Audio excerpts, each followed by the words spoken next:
नमस्कार, मैं उत्कर्ष तिवारी और हमारे साथ हमारे परम मित्र आयुष द्विवेदी।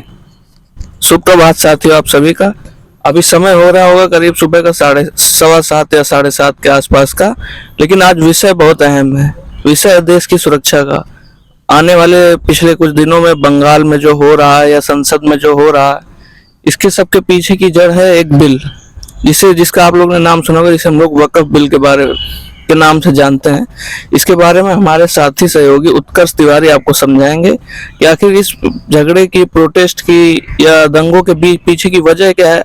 आखिरकार अगर लोगों को इस बिल से दिक्कत थी तो इसका घरों में लूटपाट से क्या संबंध है।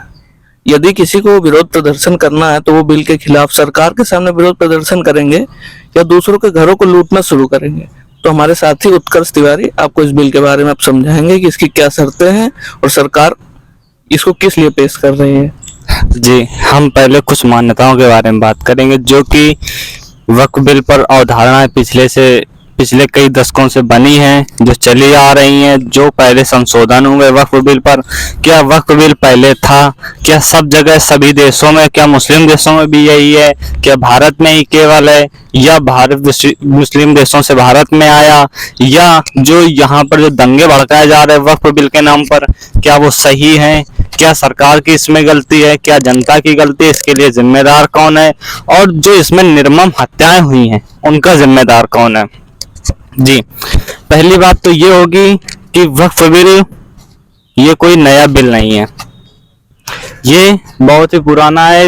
इसका मेन मकसद ये होता है कि जो मुस्लिम भाइयों की जो कब्र होती है, मज़ारें होती हैं, मस्जिद होती हैं, क्योंकि हमारे यहाँ धार्मिक स्वतंत्रता है और अल्पसंख्यकों के लिए कुछ अन्य उनके लिए स्पेशलाइज अतिरिक्त प्रावधान किए गए हैं, उसी के अंतर्गत ये वक्फ बिल आया है।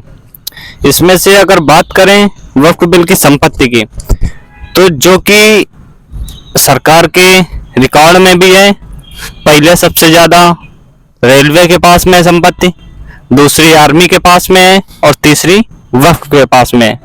इसमें मेन मुद्दा ये है कि वक्फ के पास हमेशा से ही इतनी जमीन रही है, तो इसके बारे में गहन विश्लेषण के बाद ये हमें पता चला है कि पहले से इतनी नहीं थी।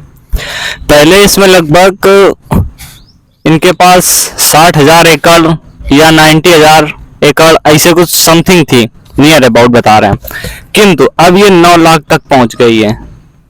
ये एक बहुत ही गंभीर विषय है। क्या देश का क्षेत्रफल निरंतर बढ़ रहा है? जी नहीं, देश का क्षेत्रफल तो वही है, किंतु 1960 से वक्त में 2014 के बाद में 2013 के बाद में अनियमित वृद्धि जो हुई है, क्या वो संतोषजनक है? इसमें से किसकी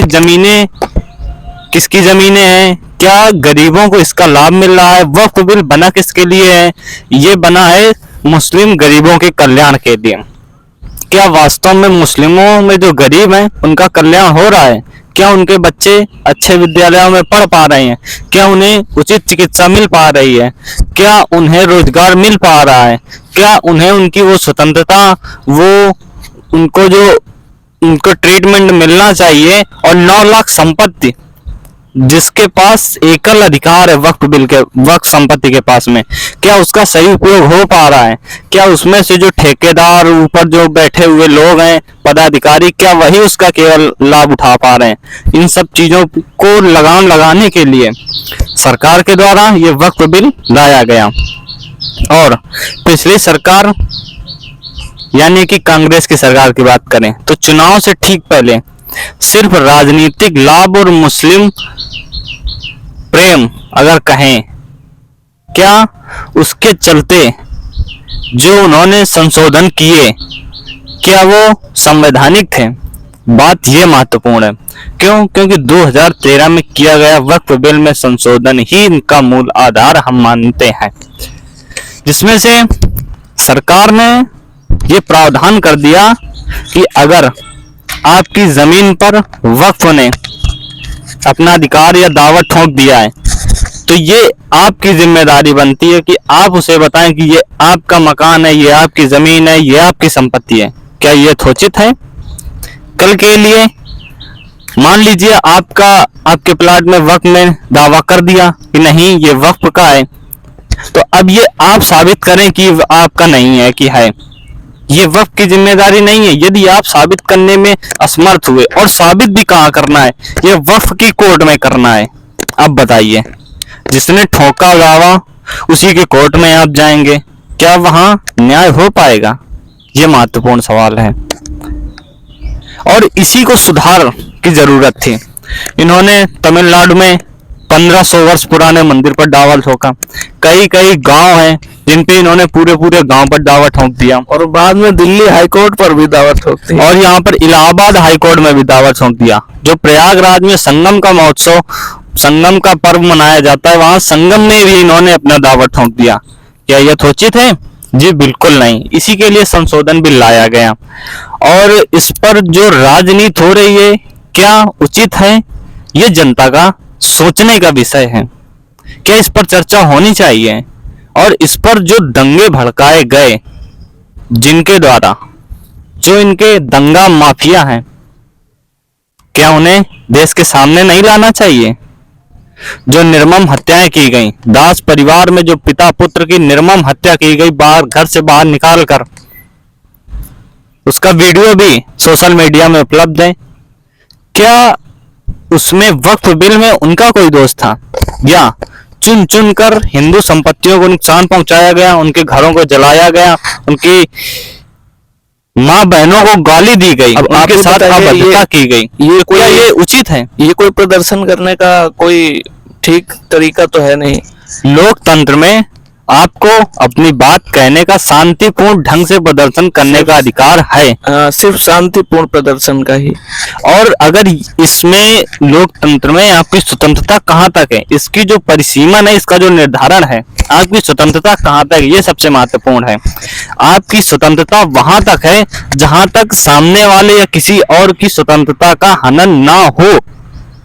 यही मेन विषय है।